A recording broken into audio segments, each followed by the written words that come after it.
Sebelum masuk ke materi, ada beberapa hal yang ingin saya tanyakan. Buat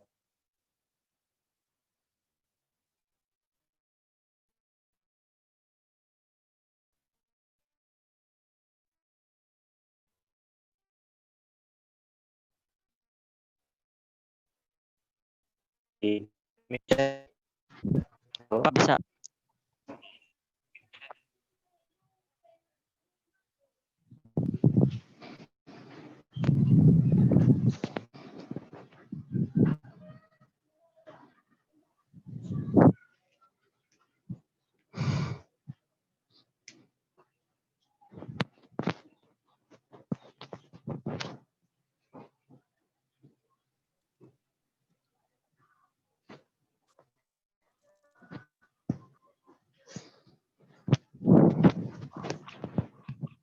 Oke, Mas, bisa digambarkan nih definisi menurut Mas apa itu CSR?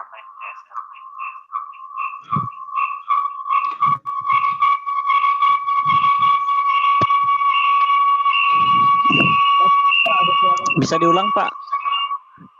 Mendengung suaranya.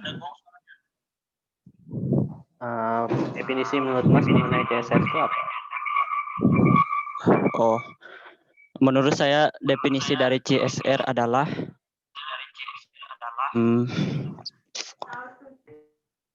hubungan kerjasama antara atasan dan bawahan dalam suatu perusahaan.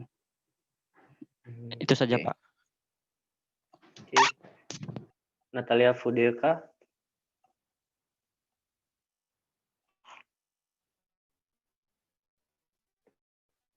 Bisa ditambahkan definisi CSR apa? CSR itu adalah sebuah kontribusi perusahaan terhadap misalnya suatu desa dalam meningkatkan kualitas desa tersebut. Di situ kan kalau misalnya CSR itu dilakukan karena ada pendirian suatu perusahaan. Seperti itu. Nah, jikalau ada perusahaan pasti ada peraturan atau undang-undang yang dibuat. Jadi, jikalau ada CSR pasti ada perusahaan. Nah, perusahaan berdiri itu pasti ada peraturan yang dibuat atau landasan hukum yang dibuat perusahaan untuk menjalankan perusahaan itu di sebuah tempat yang dia rasa tempat tersebut cocok untuk mendirikan sebuah perusahaan. Maka dari itu cara CSR itu perlu diterapkan perusahaan agar perusahaan tersebut mempunyai andil dalam pembangunan di desa tempat dia didirikan. Terima kasih, Pak. Oke. Adrio, bisa beritahu saya mengenai definisi Anda, pandangan Anda mengenai pembangunan berkelanjutan itu apa sih? Pembangunan berkelanjutan, kalau dari saya Pak, untuk pembangunan berkelanjutan itu adalah suatu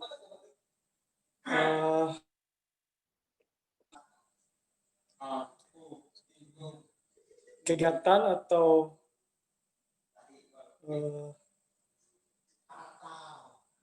infrastruktur yang dibangun dan dikerjakan oleh setiap hak dan kewajiban dari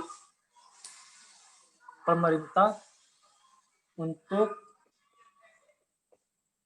membangun apa yang menjadi keperluan dari masyarakat. Itu, Pak.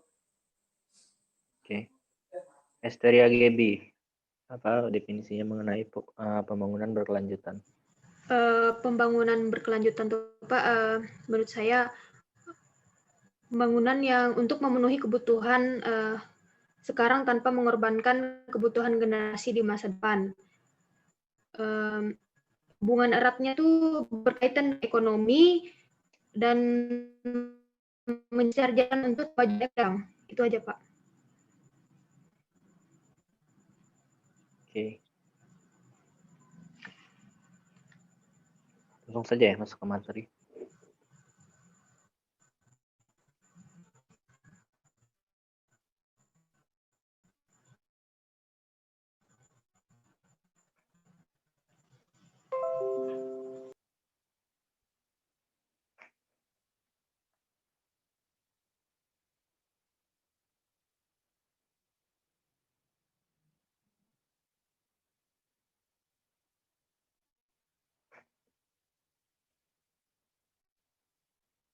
Oh, sorry ya, ini maksud saya part ke-6 dan ke-7 ya, temuan terakhir.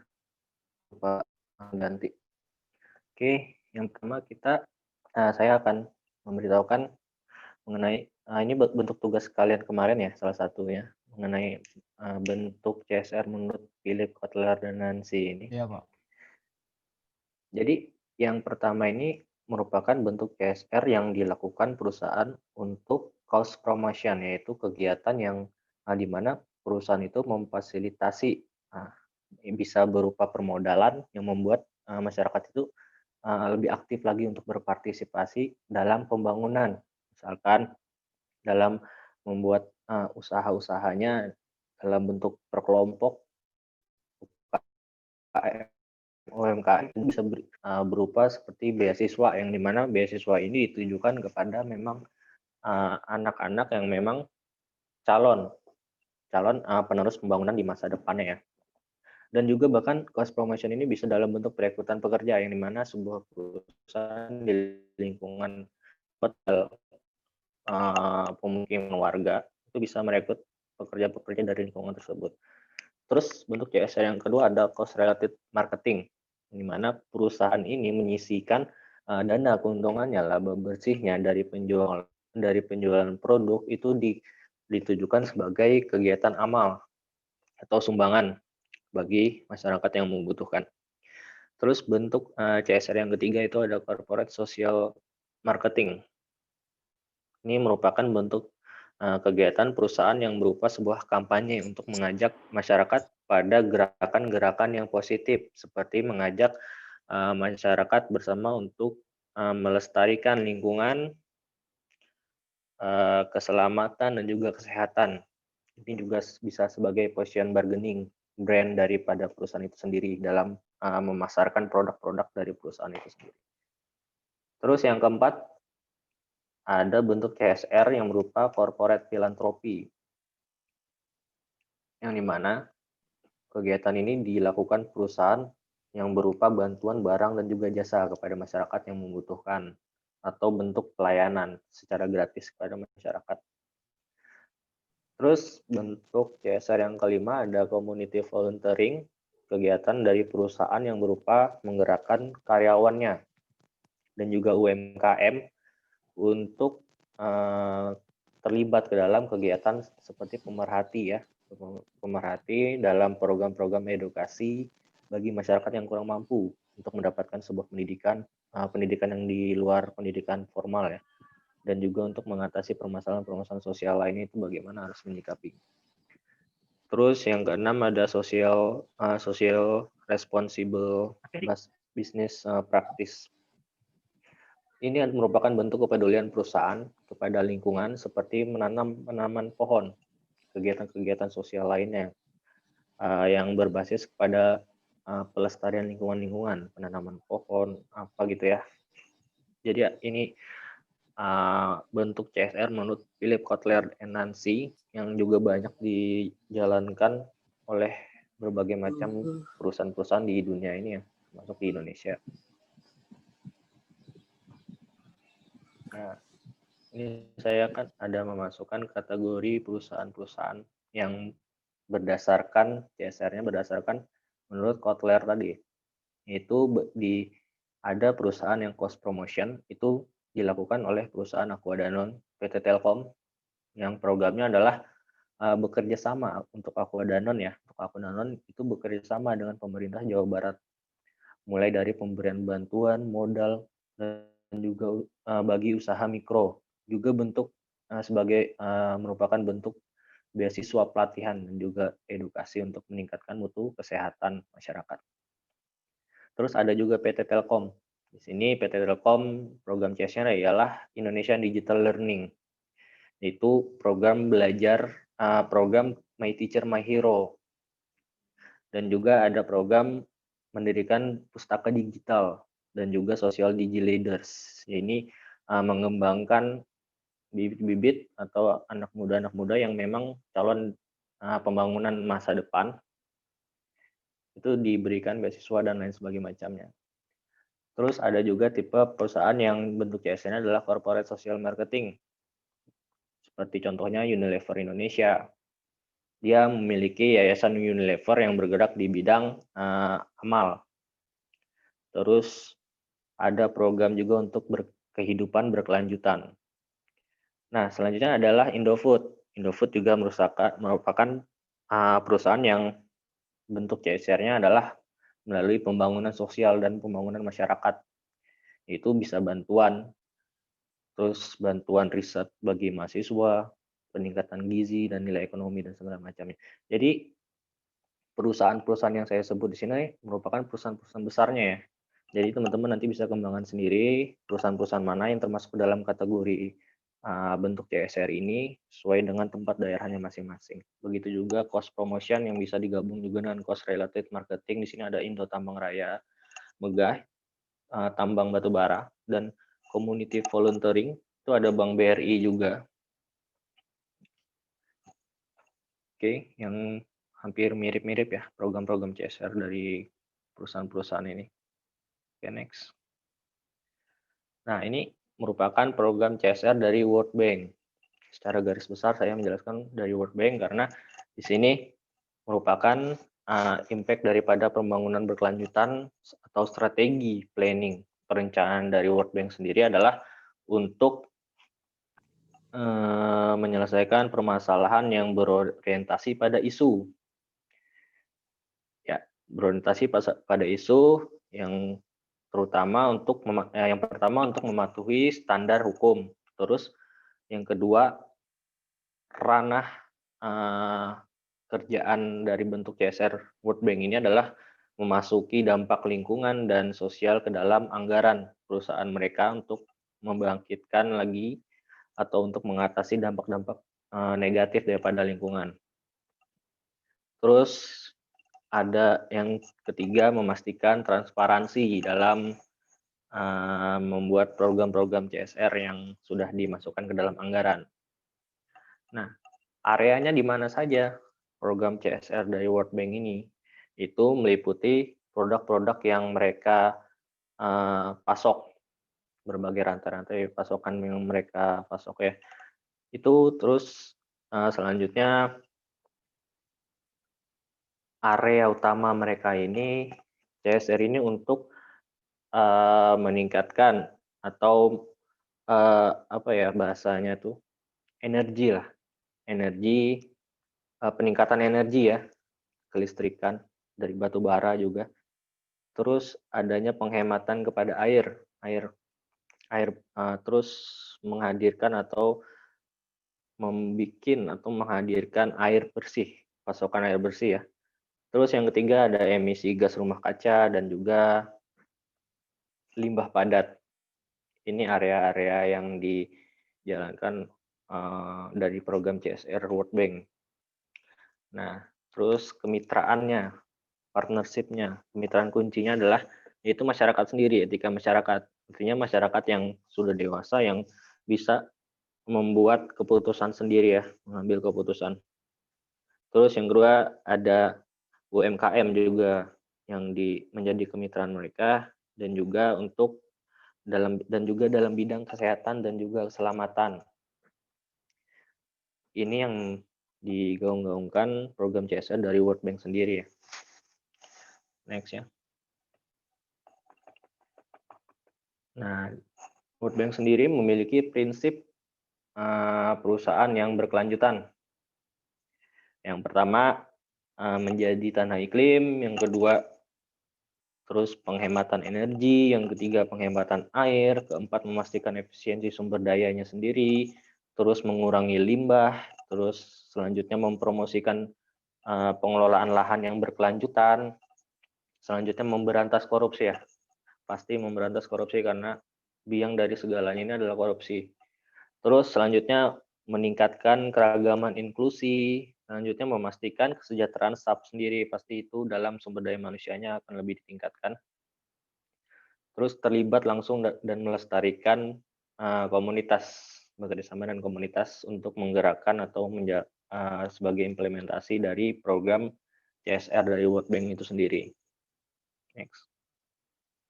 Oke, jadi good governance itu akan memiliki, good corporate governance, tata kelola perusahaan yang baik itu akan memiliki yang pertama adalah changing landscape, yaitu pemimpin yang inovatif, yang terus memiliki pemikiran yang berubah-ubah setiap detik, setiap tahunnya, setiap periodenya sesuai dengan perkembangan zaman. Sehingga pemikiran daripada pimpinan suatu perusahaan tersebut dapat membawa suatu perubahan baik bagi perusahaan itu sendiri, masyarakat dan juga lingkungan. Nah, selanjutnya hubungan perusahaan. Jadi perusahaan yang manajemennya tidak bagus itu cenderung perusahaan kepada sebuah pandangan yang melihat CSR. Jadi perusahaan yang memang tata kelola manajemennya itu tidak baik, itu berpandangan bahwa CSR itu pandangan perusahaan tersebut kepada CSR tersebut sebagai kerugian bagi perusahaan. Jadi CSR itu sebagai bentuk kerugian bagi perusahaan, tidak ada keuntungan. Nah, namun bagi perusahaan yang manajemennya bagus dan terus meningkat pertumbuhannya, maka perusahaan tersebut menganggap bahwa CSR ini sebagai suatu kesempatan, sebagai suatu promosi, sebagai suatu keuntungan juga bagi perusahaan itu sendiri, dan juga bisa menjadi keuntungan bagi masyarakat. Jadi di sini perusahaan dan masyarakat, seperti yang kita bahas kemarin, mereka berdua itu sebagai penerima manfaat. Perusahaan untuk mencari keuntungan bagi promosinya, dan masyarakat bisa mendapatkan keuntungan dari perusahaan tersebut dalam program-program pemberdayaan, permodalan, dan lain sebagainya macamnya. Terus yang ketiga, pemimpin yang berintegritas. Pemimpin yang dapat mengelola internal perusahaan itu, dan juga atau karyawan yang memang memiliki tanggung jawab di lapangan, atau staf di suatu perusahaan tersebut yang memang bertanggung jawab dalam program CSR di lapangannya ini sangat berpengaruh ya dalam menjadi pemimpin yang berintegritas.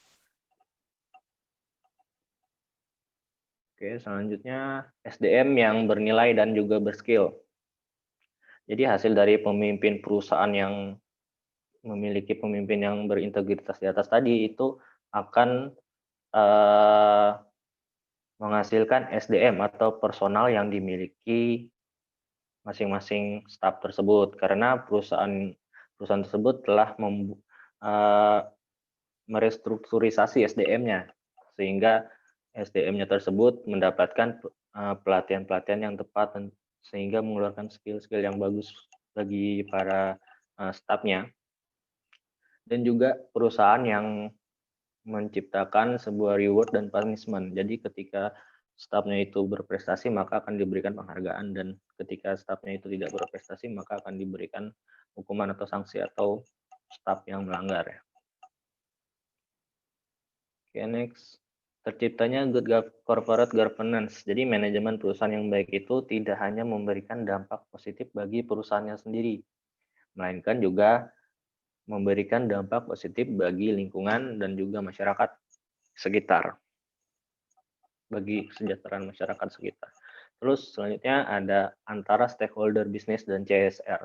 Jadi ini ada memiliki hubungan yang baik kepada pemangku kepentingan lain, seperti pemerintah, akademisi, LSM, tokoh masyarakat, dan lain sebagainya macamnya. Dan juga perusahaan yang memiliki perhatian untuk bekerjasama bersama pemerintah dalam hal pembangunan masyarakat, agar masyarakat itu lebih dewasa lagi dalam pemberdayaan. Kita sudah jelaskan kemarin, tujuan pemberdayaan itu adalah salah satunya untuk mendewasakan masyarakat, agar masyarakat tersebut dapat berpikir ke depan dan juga dapat membuat keputusan sendiri atas pandangannya.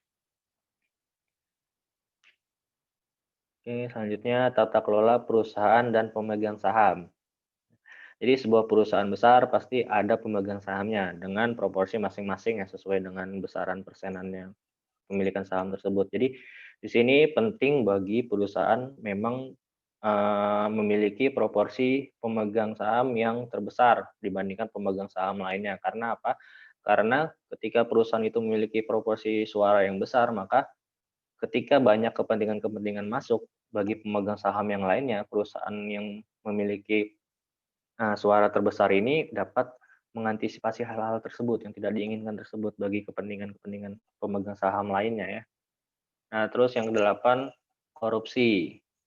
Sudah kita jelas sekali bahwa korupsi biang dari segalanya yang membuat baik bukan hanya di sektor privat ya, di sektor publik juga akan sangat menurun sekali mengenai hal-hal korupsi ini.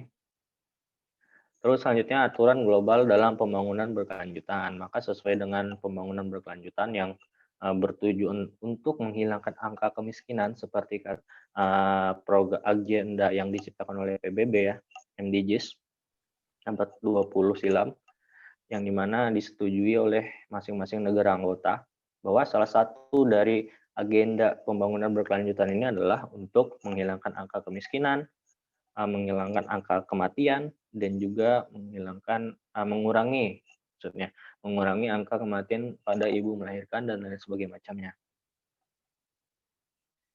Nah, jadi di sini ditekankan adanya perbedaan antara CSR di negara maju dan juga CSR di negara berkembang. Yang dimana di negara maju CSR-nya dari segi regulasinya mereka sudah kuat, dan meskipun memang ada, tapi jarang ataupun sedikit ditemui masalah-masalah lingkungan dan sosial.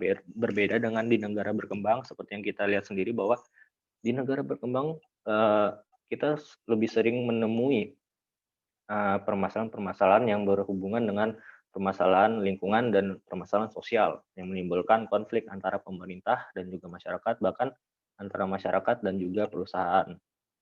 Karena memang dari sisi regulasi dia sangat mengikat dan mengatur baik, secara sistem sudah baik, cuman mungkin orang-orang yang mengendalikannya saja yang memang tidak berintegritas ya, sehingga banyak kita temui di negara-negara berkembang, meskipun tidak banyak ya masalah-masalah konflik-konflik tersebut terjadi di sekitaran isu lingkungan dan juga sosial. Oke, next.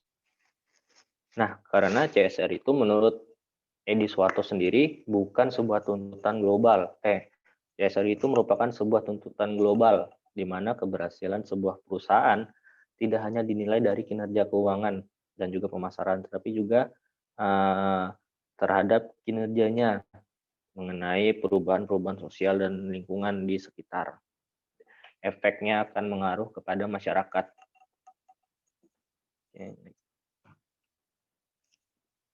Nah, jadi tanggung jawab sosial perusahaan ini melibatkan 4 kategori ya. Kategori tanggung jawab sosial yang dimana tanggung jawab yang pertama itu ada tanggung jawab ekonomis. Perusahaan itu berkewajiban menghasilkan barang dan jasa yang dibutuhkan konsumen untuk mencapai keuntungan dengan perusahaan tersebut patuh akan terhadap peraturan-peraturan di daerah tersebut. Maka jika perusahaan tersebut patuh dengan aturan yang ada, perda yang ada di suatu daerah tersebut dalam memanajemen perusahaannya di suatu daerah, di daerah tersebut, maka perusahaan akan mendapat tanggung jawab yang etis. Perusahaan yang yaitu adalah perusahaan yang mengerti akan masyarakat dan juga perusahaan yang ada di dalam untuk membangun sebuah kesejahteraan masyarakat. Bahasa intinya adalah perusahaan yang memang berkolaborasi dengan pemerintah dalam hal pembangunan, bukan hanya sebagai tuntutan tapi sebagai kewajiban. Oke, selanjutnya ada tanggung jawab diskresionaris, perusahaan yang memang di sini sukarela memandang bahwa perusahaan tersebut harus melakukan CSR karena menurut perusahaan tersebut, menurut pimpinannya, perusahaannya harus memiliki kepedulian terhadap pembangunan masyarakat, karena seperti yang saya bilang tadi bahwa perusahaan tipe inilah yang memandang CSR bahwa CSR tersebut bisa dijadikan sebagai suatu keuntungan dalam mempromosi barang dan jasanya. Nah, next. Jadi udah kita bahas CSR di negara maju dan di negara berkembang. Nah, mungkin entah saya salah atau benar, tapi pandangan saya bahwa meskipun CSR di negara maju itu lebih berkembang dan dibandingkan negara yang berkembang atau negara yang berkembang menuju negara maju. Dari segi SDA, sumber daya alam, itu kita negara berkembang sedikit lebih memiliki lebih tinggi posisinya, lebih banyak ya. Lebih banyak seperti kita lihat bahwa negara berkembang itu memiliki SDA yang memang melimpah, seperti contoh Indonesia, Malaysia, dan lain sebagainya macamnya. Oke.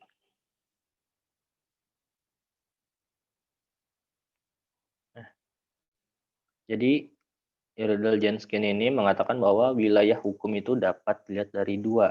Jadi rezim necessity, kebutuhan, dan possibility, kemungkinan. Yang dimana necessity ini merupakan rezim yang digunakan untuk mendukung pembangunan manusia untuk human development. Sedangkan possibility adalah berfungsi untuk menciptakan kebebasan dan juga kesempatan dan kemajuan yang diperlukan. Jadi kedua rezim ini, necessity dan possibility ini sangat dibutuhkan, sangat harus ada di setiap rezim di sebuah kepemerintahan dalam hal pembangunan. Jadi Basement di sini menemukan dua alasan itu CSR, bahwa CSR itu harus diatur dalam hukum negara. Jadi yang pertama itu perusahaan itu jadi CSR kenapa harus diatur dalam hukum negara? Menurut Basement itu yang pertama untuk mengikat perusahaan itu agar melakukan CSR secara sukarela, maka ada regulasi di situ. Jadi yang kedua untuk memberikan efek yang jelas dan terukur, makanya dengan regulasi tersebut mengajak atau mengarahkan perusahaan agar melakukan CSR dengan tepat dan benar sesuai peraturan yang ada. Bahkan Pablo Nito juga hampir sama dengan Besmer ini, dia berpendapat bahwa yang pertama negara itu berperan untuk mengatur sebuah perusahaan, dan yang kedua peraturan itu hadir untuk menjelaskan kehadiran sebuah perusahaan tersebut. Oke. Saya kira selanjutnya bisa dibaca ya. Jadi semua ini kurang lebih sama pendapatnya bahwa dua rezim ini sangat dibutuhkan bagi pembangunan kemasyarakatan di Indonesia ya terutama. Bahwa necessity ini digunakan untuk mendukung pembangunan manusia, seperti memfasilitasi pemerintah membuat regulasinya agar perusahaan itu tidak semena-mena terhadap masyarakat dan lingkungan. Terus possibility-nya itu digunakan untuk menghindari atau menghilangkan atau mengurangi bentuk eksploitasi bagi perusahaan yang berlebihan, korupsi, dan kewenang-wenangan sebuah perusahaan tersebut. Oke, ini agak panjang.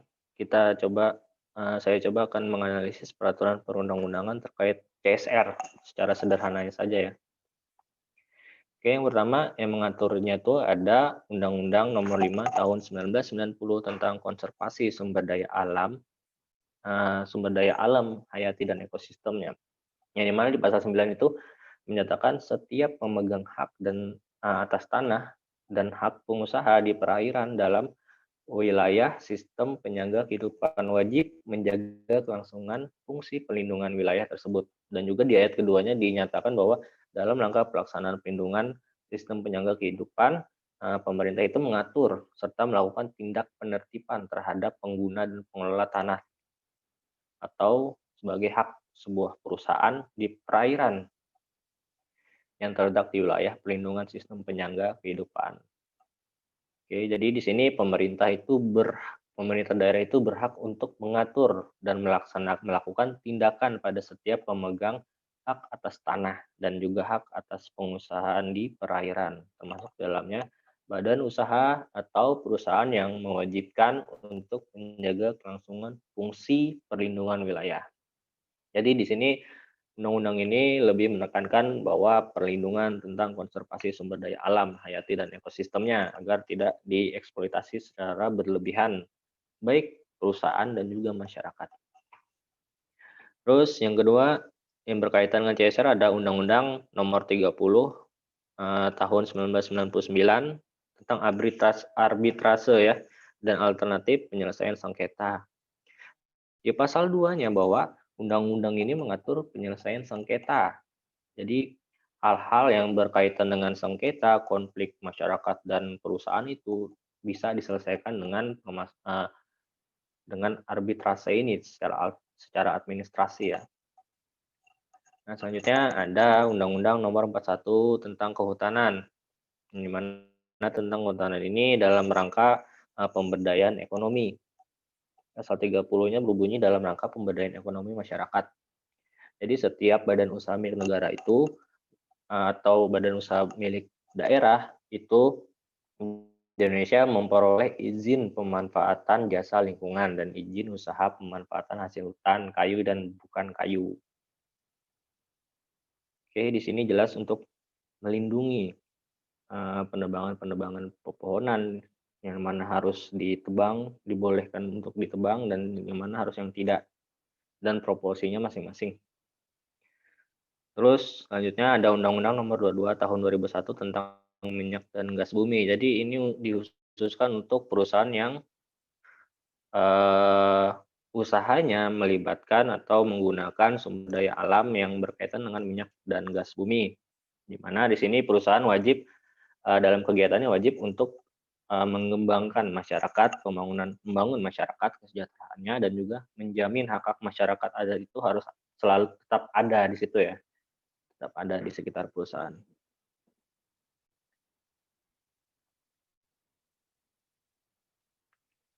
Selanjutnya Undang-Undang Nomor 19 Tahun 2003 tentang Badan Usaha Milik Negara. Di mana dalam Undang-Undang BUMN ini dinyatakan bahwa selain mencari keuntungan, maka peran BUMN itu juga memberikan bimbingan seperti yang kita jelaskan, ada Bina Lingkungan, yang kita jelaskan kemarin, ada Bina Lingkungan, ada program Bina Manusia. Oke. Dan juga di dalam Undang-Undang BUMN ini memang perusahaan-perusahaan di bawah BUMN ataupun BUMD itu wajib menyisihkan sebagian laba bersihnya untuk keperluan pembinaan usaha UMKM atau permodalan itu tadi. Terus selanjutnya Undang-Undang Nomor 7 Tahun 2004 tentang sumber daya air. Ada juga tentang pemerintahan daerah. Jadi semua undang-undang ini termasuk juga undang-undang perseroan terbatas, kesejahteraan sosial, perlindungan dan pengelolaan lingkungan hidup ini memang sangat-sangat terkait dengan CSR sendiri karena undang-undang ini mengikat ataupun membuat aturan untuk perusahaan agar tidak semena-mena terhadap lingkungan, apalagi terhadap masyarakat. Nah, jadi di sini ketika kita berbicara sebuah undang-undang, berbicara sebuah sistem, memang sistem tidak semua pasti ada yang miss, cuman kebanyakan sistemnya sudah baik sih, sudah baik, cuman tinggal yang kita lihat bagaimana pengelolaan dan manajemennya di sebuah pemerintahan itu untuk menerapkan suatu peraturan. Oke. Sampai di sini ada yang ditanyakan? Halo? Jika ada yang ditanyakan silahkan. Pak, saya mau nanya Pak.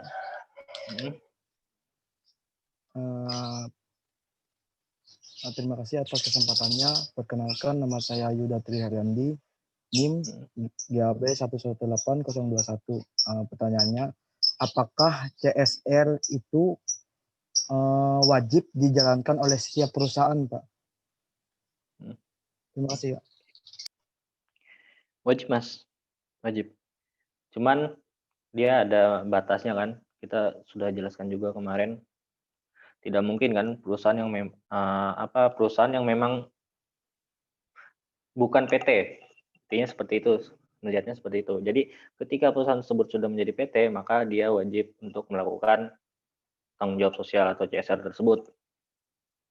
Jadi kan kalau untuk PT, perusahaan tersebut memang laba bersihnya harus mencapai, pendapatan keuntungannya harus mencapai 1 miliar ke atas kan. Jadi dia memang itu masuk kategori dalam perusahaan yang berkewajiban menjalankan CSR.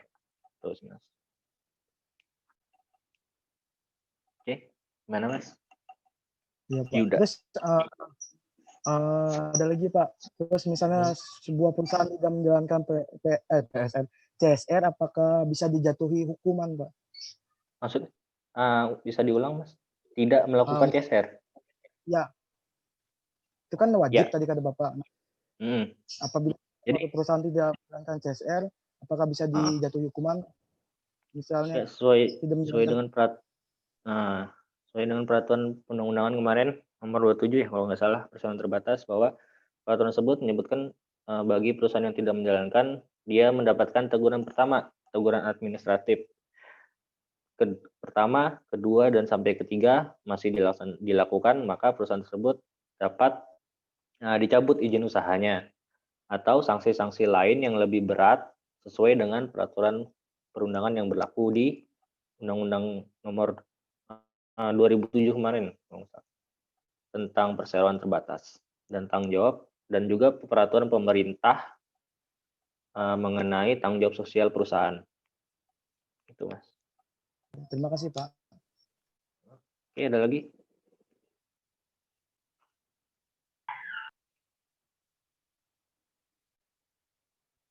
Ada lagi yang ditanyakan sebelum kita membahas satu peraturan?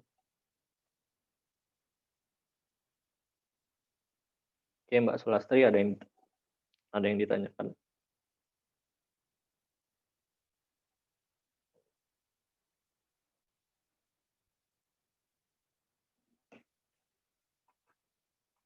Oke, Mbak Regina, ada yang ditanyakan? Baik, Pak, saya ingin bertanya, dikatakan tadi kan perusahaan mencari keuntungan dan masyarakat dapat menerima keuntungan dari program CSR yang digalakan. Kalau misalkan masyarakat tidak menerima keuntungan, Pak, apakah itu disebut program CSR yang dilaksanakan perusahaan tersebut bisa dikatakan berhasil atau tidak, Pak? Sekian yang saya tanyakan, Pak. Terima kasih. Ya, enggak. Tentunya kalau tidak membuat dampak yang positif bagi masyarakat, itu termasuk tidak bukan CSR, Mbak. Istilahnya seperti itu, karena memang ada bentuk perusahaan yang membuat sebuah CSR-nya itu berbentuk sebuah permodalan langsung, atau program CSR-nya itu berbentuk sebuah program, entah program kesehatan, pendidikan, kelestarian yang berbentuk kampanye itu, dan juga program CSR-nya itu berbentuk sebuah kampanye mengenai harus hidup sehat, menjaga pendidikan juga. Jadi seputar itu mengenai CSR itu, dan juga bantuan-bantuan yang masuk dalam kategori amal. Ya, baik, Pak.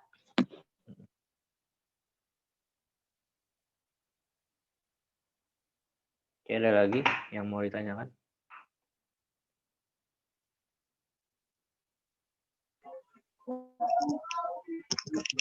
Assalamualaikum, Pak. Ya, Selamat malam. sore. Perkenalkan, nama saya Aldi Maulana, NIM GAB 1180009. Pertanyaan saya, Pak, apakah CSR itu hanya diberlakukan pada perusahaan-perusahaan besar? Dan apakah seperti CP itu dikenakan CSR juga atau tidak? Mungkin sekian, Pak. Terima kasih. Assalamualaikum. Ya, oke. Sejauh pengetahuan saya bahwa perusahaan yang dikenakan CSR adalah perusahaan-perusahaan yang berbentuk PT, tentunya perusahaan yang sudah berizin, yang memiliki izin. Entah perusahaan tersebut memiliki izin untuk menambang, dalam perusahaan dalam bentuk finance seperti bank, terus perusahaan sawit, dan lain sebagainya macam. Jadi untuk usaha-usaha kecil itu mungkin masuk ke UMKM sebagai penerima manfaat dari kelompok masyarakat, Mas, bagi perusahaan. Oke, gimana? Iya, Pak. Bisa dipahami, Pak. Terima kasih banyak, Pak, jawabannya, Pak. Oke, saya mau teman-teman bantu saya buat kita membahas sebuah undang-undang ketenagakerjaan ya. Oke. Ya, Pak. Bentar. Baik, Pak. Ya, kita sudah menjelaskan mengenai perusahaan-perusahaan yang melakukan CSR. terus dampaknya terhadap masyarakat, sekarang kita menjelaskan undang-undang ketenagakerjaan yang dimana kita lebih membahas kepada pekerja di suatu perusahaan, bagaimana kesejahteraannya dan lain sebagainya. Oke, sebentar.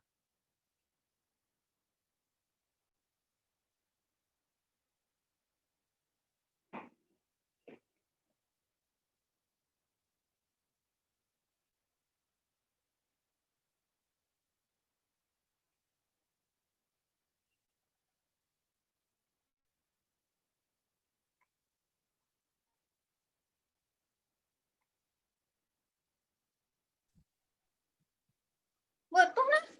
Jahit tuh. Biola. Ya cukup. Itu. Anu pindah ke HP tuh. Karena pengirim Oke, sampai sini ada yang ditanyakan? Dalam masalah CSR sudah cukup, Pak. Tahukah yang lain?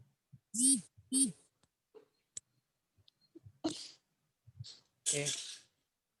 Kita sama-sama membahas ini ya, undang-undang ketenagakerjaan. Kak. Harus musasa aku pilih pas suara ini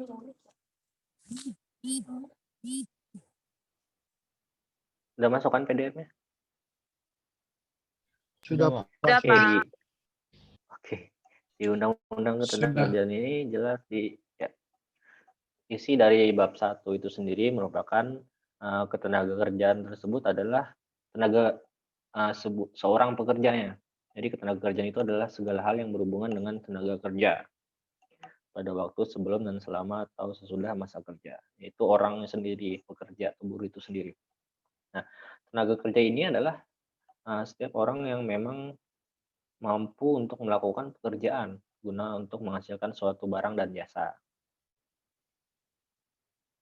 Terus di ayat ketiganya, pekerja adalah setiap orang yang bekerja dengan menerima upah ataupun imbalan dalam bentuk lain. Jadi di sini ketenagakerjaan itu merupakan orang atau buruh itu sendiri, tenaga kerja itu sendiri yang memang dipekerjakan di suatu perusahaan untuk bekerja dalam menghasilkan barang ataupun jasa. Barang dan jasa yang dihasilkan itu bisa untuk memenuhi kebutuhannya sendiri atau dengan keluarga ataupun untuk masyarakat secara luas. Nah, hasil dari bekerja untuk menghasilkan sebuah barang dan jasa tersebut, maka ada yang pasti mereka menerima upah ataupun imbalan dalam bentuk lain. Terus selanjutnya pemberi pekerja itu adalah perseorangan ataupun pengusaha berbadan hukum yang memiliki izin ataupun pengusaha yang memiliki sebuah perusahaan, masuk ke ayat 5. Masuk ke ayat 6 ya. Jadi pengusaha itu orang yang memiliki perusahaan di mana perusahaannya itu setiap bentuk usaha yang berbadan hukum, yang memiliki badan hukum, terus milik orang perseorangan, milik persekutuan, atau milik badan hukum, atau milik swasta dan negara, atau juga milik negara. Jadi ini kategori perusahaan tersebut. Jadi perusahaan yang memperkerjakan tenaga kerja tadi, pekerja tadi, dengan membayar upah atau imbalan dalam bentuk lain. Usaha perusahaan yang masuk dalam undang-undang ini meliputi usaha-usaha yang usaha-usaha sosial, usaha-usaha finance, tambang, dan lain sebagainya macamnya banyak ya. Banyak.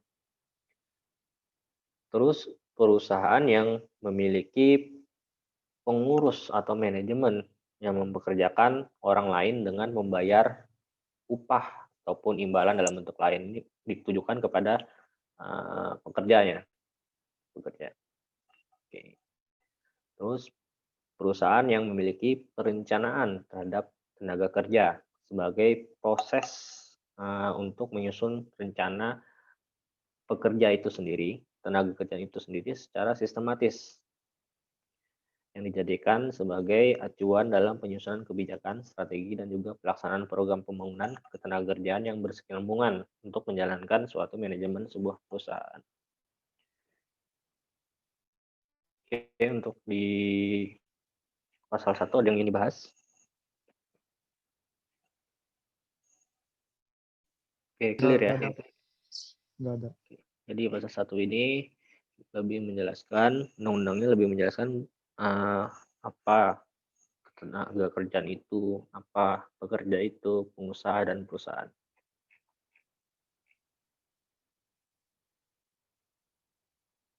Oke.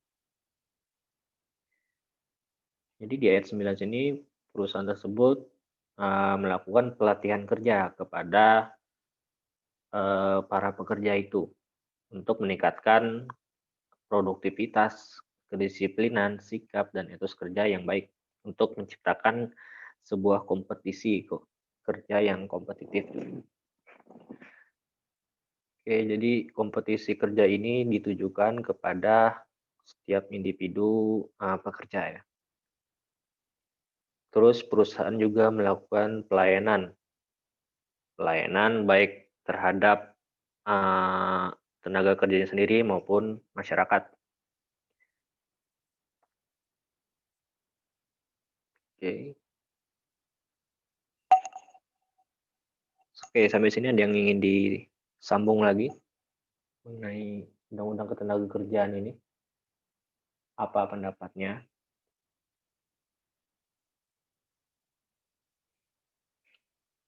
Halo? Oke, Om Tim mana nih? Ada Si Pak. Rizky ya? Ya.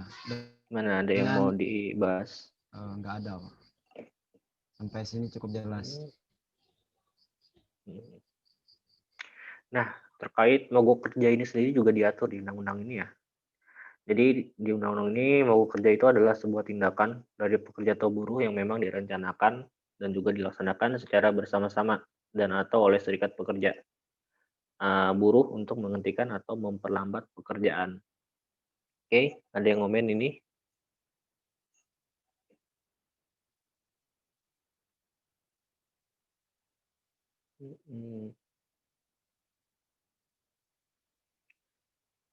Oke.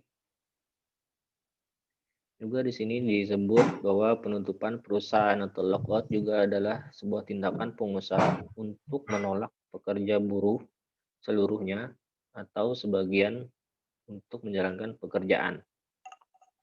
Jadi pemutusan hubungan kerja di sini adalah pengakhiran hubungan kerja atau PHK ya, PHK kepada pekerja tersebut yang mengakibatkan berakhirnya hilangnya hak dan kewajiban pekerja tersebut untuk bekerja di perusahaan tersebut.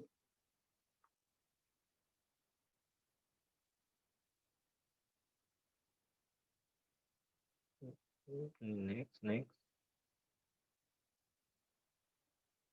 Nah, jadi upah buruh itu dalam bentuk uang ya, pastinya.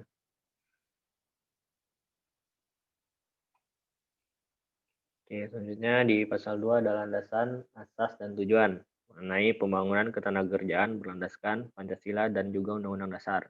Jelas runtutannya kepada Undang-Undang payungnya yang paling atas, yaitu Undang-Undang 1945.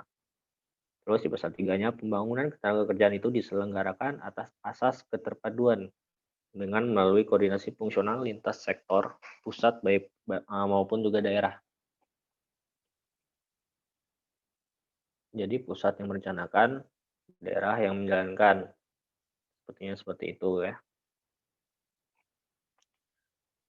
Oke, terus pembangunan ketenagakerjaan ini di sini memiliki tujuan untuk memberdayakan secara optimal tenaga kerja dengan manusiawi dan juga dengan optimal.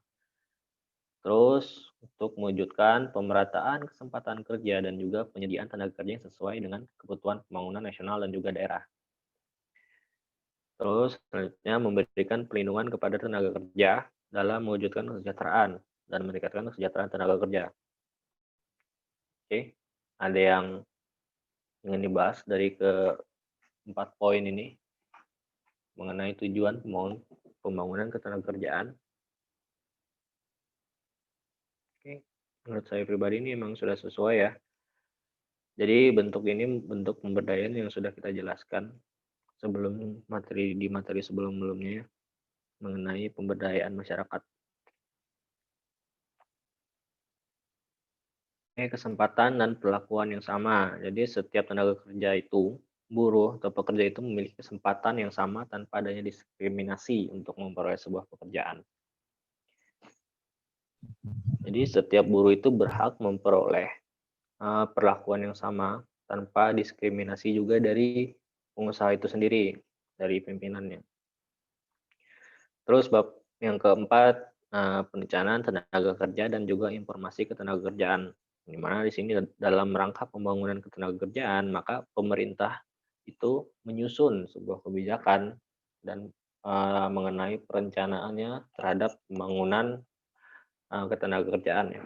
Jadi perencanaan tenaga kerja itu meliputi sebuah perencanaan tenaga kerja jangka makro, jangka yang besar ya, dan juga perencanaan tenaga kerja berbentuk mikro.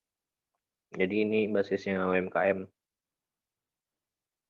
Terus di ayat ketiganya pasal 7, dia dalam menyusun kebijakan, strategi, dan pelaksanaan, maka program pembangunan ketenagakerjaan itu harus berkesinambungan. Maka pemerintah juga harus implementasinya harus berpedoman pada perencanaan mengenai tenaga kerja yang sudah disusun di awal. Oke, di sini pasal 8 ayat 1, perencanaan tenaga kerja itu disusun atas dasar informasi ketenagakerjaan yang antara lain itu meliputi penduduk.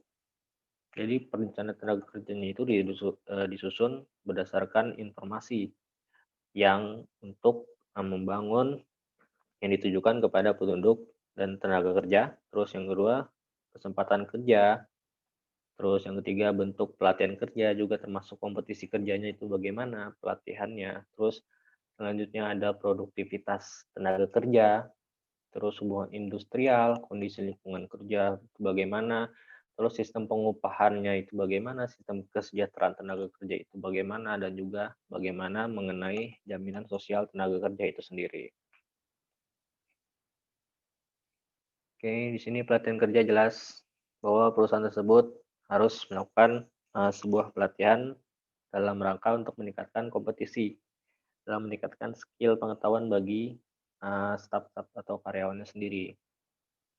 Jelas program-program pelatihan tersebut mengacu pada standar kompetisi kerja yang sudah disepakati sebelumnya. Oke. Jadi di pasal 12 kita lihat bahwa pengusaha di sini bertanggung jawab atas peningkatan dan pengembangan kompetisi pekerja melalui pelatihan kerja ya. Jadi perusahaan di sini sangat bertanggung jawab sendiri karena hasilnya menentukan apakah perusahaan tersebut akan bagus ataupun akan jelek. Dari sisi pelatihannya, pelatihan terhadap karyawan pekerjanya. Terus di ayat keduanya pasal 12 bahwa peningkatan atau pengembangan kompetisi sebagaimana ini masuk ayat 1 di sini diwajibkan bagi pengusaha yang memenuhi persyaratan yang diatur dalam keputusan menteri. Jadi sudah ada standar-standarnya perusahaan mana yang berkewajiban atau memiliki wewenang untuk meningkatkan pembangunan dan pengembangan melalui pelatihan ini ya. Terus di pasal 3-nya di sini setiap pekerja atau buruh itu memiliki kesempatan yang sama untuk mengikuti pelatihan kerja sesuai bidang dan tugasnya.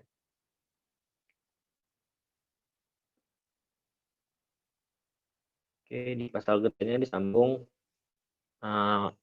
menyambung bahwa pelatihan kerja itu sendiri itu diselenggarakan oleh lembaga pelatihan kerja pemerintah atau lembaga pelatihan kerja swasta. Tentunya dengan berbagai kolaborasi dan kerjasama antara pemerintah, perusahaan, dan juga fasilitator yang sudah kita bahas kemarin. Ada fasilitator dari PNS, dari lembaga pemerintahan, ada fasilitator dari swasta, dari perusahaan, dan juga ada fasilitator yang berasal dari lingkungan masyarakat itu sendiri. Oke, ada yang ingin dibahas lagi sampai pasal 13 dari pasal 1?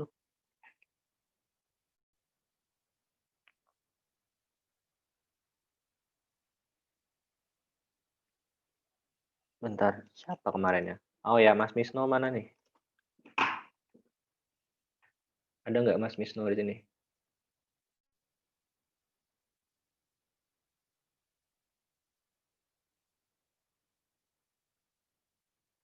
Oke, Tasya Septri Mayu, ada yang ingin dibahas mengenai pasal per pasal tadi?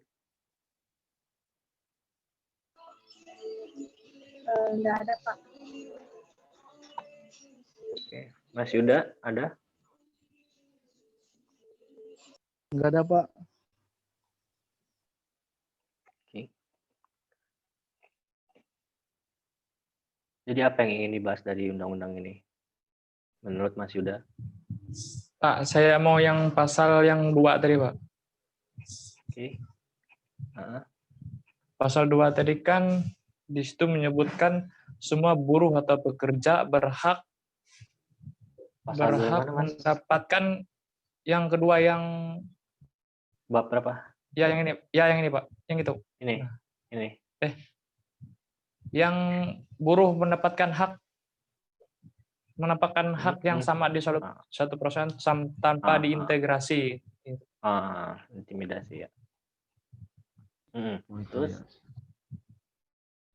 Itu kan biasanya yang seperti Ibu bilang kemarin Pasal 7 itu, Pak. Yang dibilang Ibu Komisi 3 semalam yang ada bermasalah itu kan itu pun salah satunya masyarakat yang bekerja di situ. Bekerja di perusahaan, tapi dia kan katanya di dalam undang-undang situ semua buruh atau pekerja dalam suatu perusahaan berhak atas apa tadi Pak? Balik ke situ tadi Pak. Oke, sorry saya lagi nyari nih. Di bab berapa tadi ya? Bab 2. Bab 2.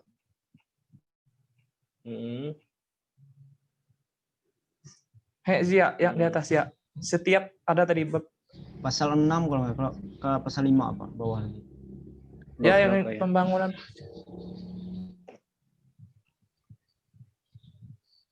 Pasal 5 kalau nggak pasal 6 deh. Oke, lanjut aja Mas. Terus kan biasanya kata di situ semua karyawan berhak, tapi kan bisanya berhak mendapatkan kemampuan hak mereka dalam suatu perusahaan. Biasanya seperti ada orang segala telat masuk dalam perusahaan, biasanya kan langsung ditegur. Mereka kan biasanya nggak ditanya apa yang istilahnya melatar belakangnya mereka sampai seperti itu. Bisa kita bisa mereka oleh kan pekerjaan yang di rumah nih bisa terbawa oleh dia itu kan bisa perusahaan kalau ngelihat karyawannya langsung yang istilahnya kerjanya nggak bagus langsung bisa ditegur bahkan bisa dihentikan. Padahal mereka harus bisa mencari sebab kenapa dia seperti itu. Ya Mas. Jadi perusahaan yang memang bentukan dari negara dan perusahaan yang bentukan dari swasta itu memang sangat berbeda. Jadi ibaratnya perusahaan dari swasta itu lebih ketat ya Mas ya. Jadi maka dari itu tadi semua karyawan memang diberi fasilitas hak yang sama dalam bentuk mengambil sebuah pelatihan masing-masing bidangnya. Nah, jadi hal tersebut hasilnya akan menumbuhkan skill masing-masing pekerja tersebut sesuai dengan pelatihan yang diambilnya. Terus ketika diimplementasikan pekerjaannya tersebut di bidang pekerja tersebut, maka di sini ada nilai plus bagi perusahaan yang dimana jika memang pelatihan tersebut memberikan dampak yang positif bagi pekerja, maka pekerja tersebut akan diberikan reward penghargaan. Nah, beda halnya dengan jika pekerja yang memang sudah mengambil sebuah pelatihan, melaksanakan sebuah pelatihan, namun tidak memiliki pengembangan skill itu, maka yang ada adalah punishment, sanksi sesuai ketentuan yang berlaku. Maka di perusahaan swasta tersebut lebih diutamakan kompetisinya dalam bekerja. Nah, seperti itu Mas. Iya Pak. Terima Siapa kasih. nih? Mas siapa nih? Nggak kelihatan. Erwin. Oh, oke. Oke, ada lagi?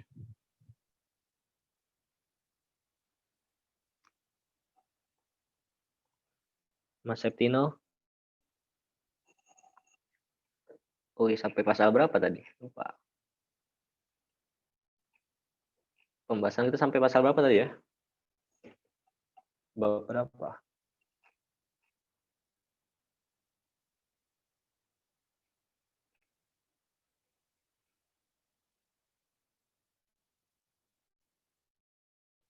Pasal 14 Pak.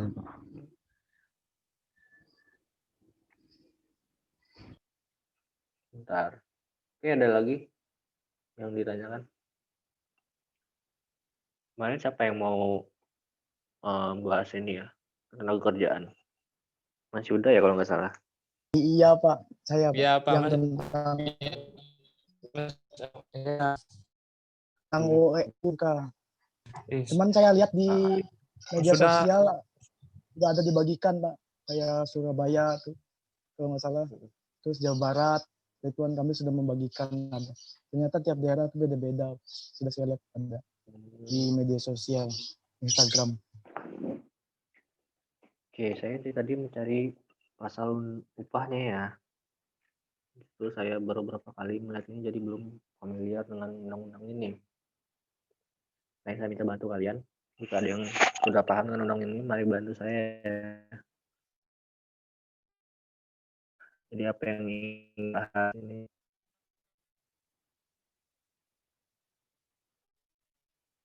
Oke, nah ini dari pasal 29 ya. Pasal 29 yaitu pemerintah pusat dan pemerintah daerah itu melakukan sebuah pembinaan kerja dan juga pemagangan. Nah, ini pemerintah pusat ini ditujukan kepada perusahaan BUMN ya. Nah, terus ada pembinaan pelatihan kerja dan pemagang ditujukan ke arah relevansi dan juga kualitas serta efisiensi penyelenggara pelatihan produksi kerja.